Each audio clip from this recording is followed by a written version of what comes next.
आदर्श BA बहू।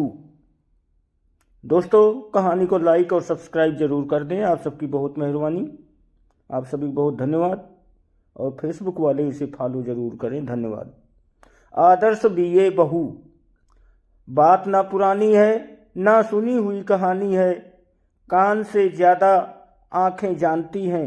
कहानी के सभी पात्र जीवित हैं, अतः नाम बदल कर ही कहना ठीक होगा। एक रिटायर्ड जज हैं। कहा जाता है कि उन्होंने कभी रिश्वत नहीं ली थी। धार्मिक विचारों के सदगृहस्थ हैं।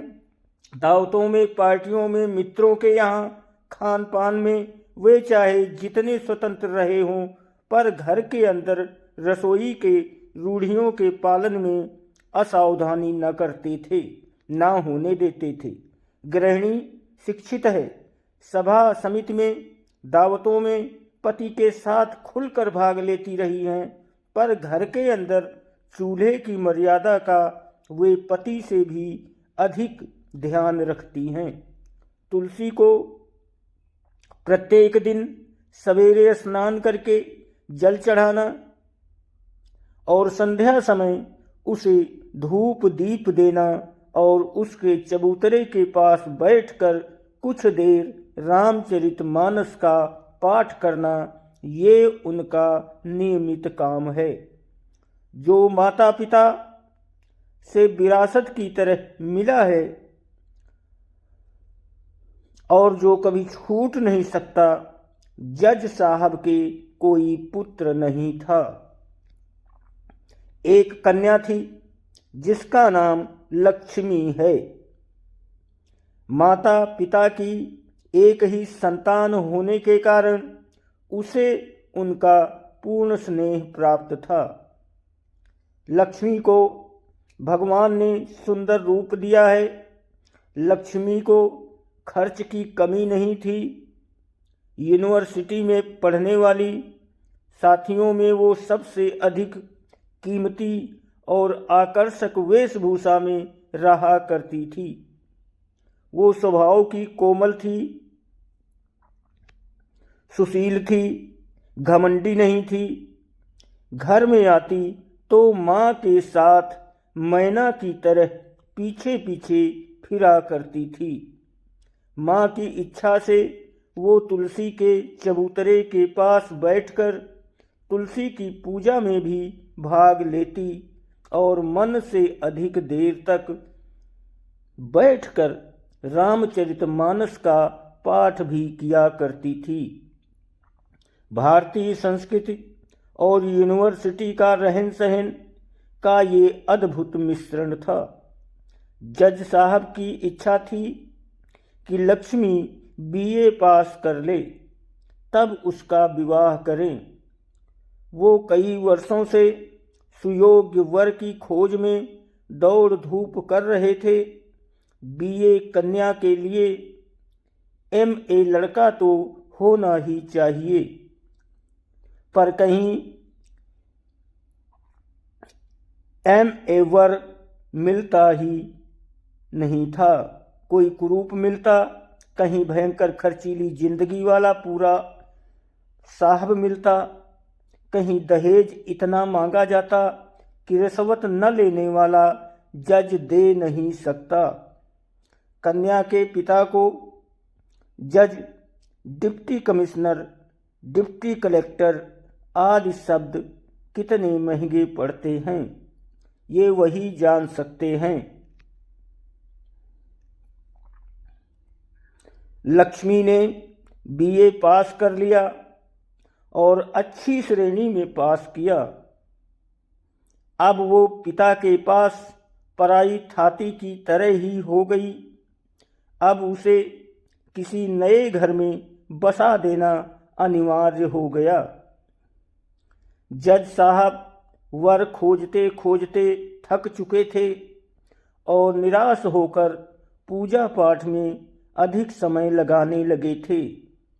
मनुष्य के जीवन में कभी कभी विचित्र घटनाएं घट जाती हैं। क्या से क्या हो जाता है, कुछ पता नहीं चलता। दोस्तों, निवेदन है, कहानी को लाइक सब्सक्राइब जरूर कर दें और फेसबुक वाले कृपया फॉलो ज़रूर करें।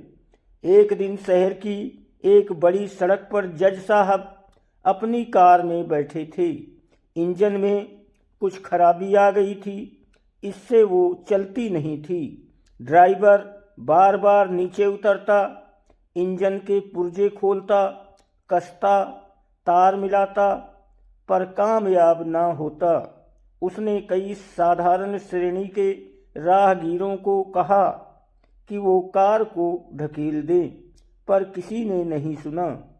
सूट बूट वालों को कहने का उसे साहस ही नहीं हुआ।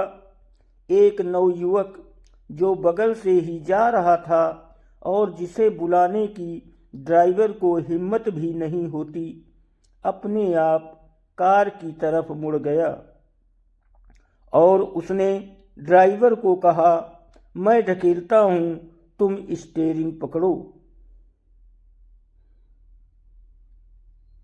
ड्राइवर ने कहा, गाड़ी भारी है, एक के बस की बात नहीं है। युवक ने मुस्कुरा कर कहा, देखो तो सही। ड्राइवर अपनी सीट पर बैठ गया। युवक ने अकेले ही गाड़ी को दूर तक ढकेल दिया। इंजन चलने लगा। जज साहब ने युवक को बुलाया, धन्यवाद दिया। युवक का चेहरा तब तक कंचन की तरह चमक रहा था। चेहरे की बनावट भी सुंदर थी। जवानी अंग अंग से छलकी पड़ती थी, फिर भी पोशाक बहुत सादी थी। धोती, कुर्ता और चप्पल बहुत घिसी घिसाई थी और धोती तथा कुर्ते के कपड़े भी सस्ते किस्म के थे।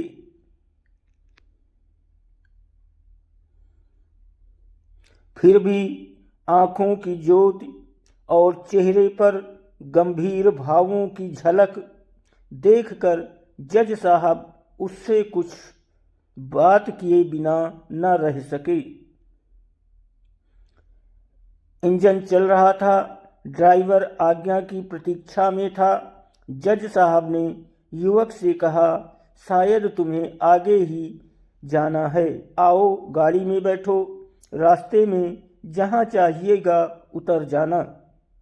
युवक जज साहब की बगल में आकर बैठ गया। जज साहब ने पूछताछ की तो युवक ने बताया कि वो यूनिवर्सिटी का छात्र है, अमुक जिले का एक गरीब कुटुंब का लड़का है। मैट्रिक से लेकर एमए तक बराबर प्रथम आते रहने से उसे छात्रवृत्ति मिलती रही।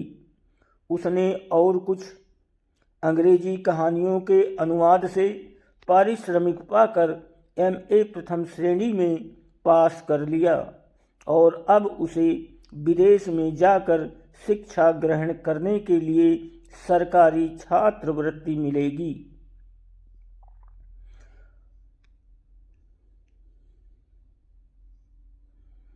वो 2 महीने के अंदर विदेश चला जाएगा। जज साहब का हाल तो पैरत थके थाह जनुपाई जैसा हो गया। बात करते करते वे अपनी कोठी पर आ गए। स्वयं उतरे,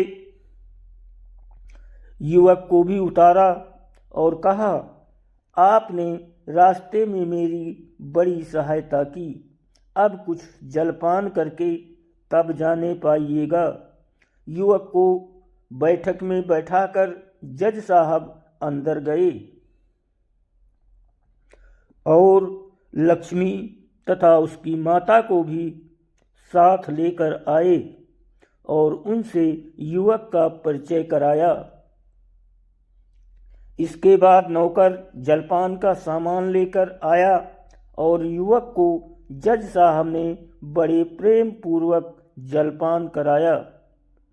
इसके बाद युवक को जज साहब अक्सर बुलाया करते थे और वो आता जाता रहा। गरीब युवक के जीवन में ये पहला ही अवसर था जब किसी रईस ने इतने आदर से उसे बैठाया और खिलाया पिलाया हो। अंत में ये हुआ कि जज साहब ने लक्ष्मी का विवाह युवक से कर दिया। युवक के विदेश जाने के दिन निकट चले आ रहे थे। जज साहब ने सोचा कि लक्ष्मी कुछ दिन अपने पति के साथ उसके गांव हो आए तो अच्छा है, ताकि दोनों में प्रेम का बंधन और दृढ़ हो जाए और युवक विदेश में किसी अन्य स्त्री पर आसक्त ना हो। जज साहब का प्रस्ताव सुनकर युवक ने कहा, मैं गांव जाकर घर को ठीक ठाक कराऊंगा, तब बहू को ले जाऊंगा। युवक गांव आया। गांव दूसरे जिले में शहर से बहुत दूर था और पूरा देहात था। उसका घर भी एक टूटा खंडहर ही था। उस पर एक सड़ा गला छप्पर रखा था। उसके नीचे उसका बुढ़ा बाप दिन भर बैठे बैठे हुक्का पिया करता था।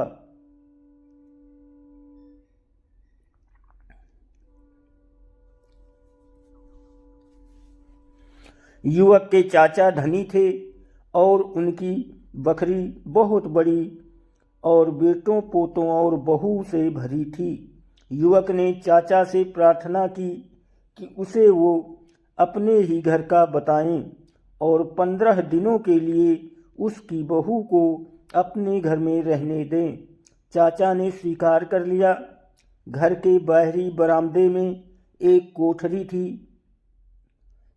युवक ने उसी को साफ करवाकर उसमें जरूरी सामान रखवा दिया। एक कुर्सी और एक मेज भी रखवा दिया। बहू चाचा के घर में खाना खा लिया करेगी और इस कोठरी में रहेगी। एक लड़के को नौकर रख लिया गया।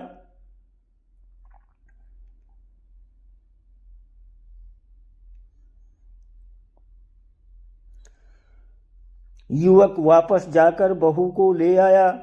5-7 दिन बहू के साथ गांव में रहकर युवक अपनी विदेश यात्रा की तैयारी करने के लिए शहर को वापस गया और बहू चाचा के घर में अकेली रहने लगी। दोनों वक्त घर के अंदर जाकर खाना खाती और नौकर की सहायता से दोनों वक्त कोठरी के अंदर चाय बनाकर पी लिया करती। चाय का सामान वो साथ लाई थी। 2 ही 4 दिनों में बहू का परिचय गांव की प्रायः सभी छोटी बड़ी स्त्रियों और बच्चों से हो गया। बहू का स्वभाव बहुत मिलनसार था। माता पिता की धार्मिक शिक्षाओं से और रामचरितमानस के नियमित पाठ से उसके हृदय में कोमलता और सहिष्णुता आ गई थी। सबसे वो हंसकर प्रेम पूर्वक मिलती, बच्चों को प्यार करती, बिस्किट देती, सबको आदर से बैठाती। रेशमी साड़ी के अंदर लुभाने गुण देखकर मैली कुचैली और फटी धोतियों वाली ग्रामीण स्त्रियों की झिझक जाती रही और वो खुलकर बातें करने लगी, मानो स्वर्ग उतर आया था। बहू को सीना पिरोना अच्छा लगता था। हारमोनियम बजाना और गाना भी आता था। कंठ सुरीला था। नम्रता और विनय का प्रदर्शन करना वो जानती थी। उसका तो दरबार लगने लगा। कोठरी में दिन भर चहल पहल रहती थी। गांव के नरक में मानो स्वर्ग उतर आया हो। गांव की स्त्रियों का मुख्य विषय प्रायः पर निंदा हुआ करता था। कुछ स्त्रियां तो ऐसी होती हैं कि ताने मारना, व्यंग बोलना, झगड़ा लगाना उनका पेशा हो जाता है और वो घरों में चक्कर लगाया करती हैं।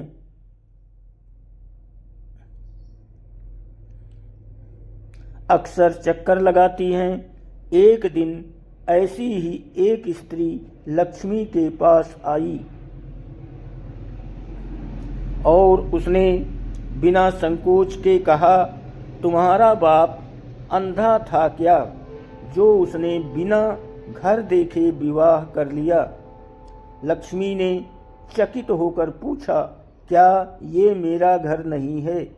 स्त्री उसका हाथ पकड़कर बरामदे में ले गई और उंगली खंडहर की ओर दिखाकर कहा कि देखो, और वो तुम्हारे ससुर जी हैं, वही तुम्हारा घर है जो छप्पर के नीचे बैठकर हुक्का पी रहे हैं। ये घर तो तुम्हारे पति के चाचा का है जो अलग रहते हैं। लक्ष्मी ने उस स्त्री को विदा किया और कोठरी के अंदर चली गई। आकर उसने गृहस्थी की जरूरी सामान, बर्तन, आटा, दाल, चावल, मिर्च मसाले की एक सूची बनाई और नौकर को बुलाकर अपना सामान बांधकर वो उसे उस खंडहर में भिजवाने लगी। चाचा सन्न रह गए। वो दौड़ते हुए आए, आंसू भरकर कहने लगे, बहू ये क्या कर रही हो? मेरी बड़ी बदनामी होगी। घर की स्त्रियां भी बाहर निकल आई, वो भी समझाने लगी। लक्ष्मी ने सबको एक ही उत्तर दिया, दोनों घर अपने ही हैं, मैं इसमें भी रहूंगी और उसमें भी रहूंगी। फिर उसने चाचा के हाथ में कुछ रुपए और सामान की सूची देकर कहा, ये सामान बाजार से अभी मंगा दीजिए। चाचा लाचार होकर बहुत उदास मन से बाजार की ओर गए जो 1 मील दूर था। बहू खंडहर में आई। आते ही उसने आंचल का छोर पकड़कर 3 बार ससुर के पैर छुए। फिर खंडहर में गई एक कोठरी और उसके सामने छोटा सा ओसरा देखा। घर की सीमा इतनी ही थी। नौकर ने सामान लाकर बाहर रख दिया। बहू ने उससे गोबर मंगाया, 1 बाल्टी पानी मंगाया, कोठरी और ओसारे को झाड़ू लगाकर साफ किया। फिर रेशमी साड़ी को किछाड़ मारकर वो घर लीपने बैठ गई। धन्यवाद दोस्तों। कहानी को लाइक और सब्सक्राइब जरूर कर दें और फेसबुक वाले इसे फॉलो जरूर करें। आप सभी को धन्यवाद और बहुत बहुत प्रणाम।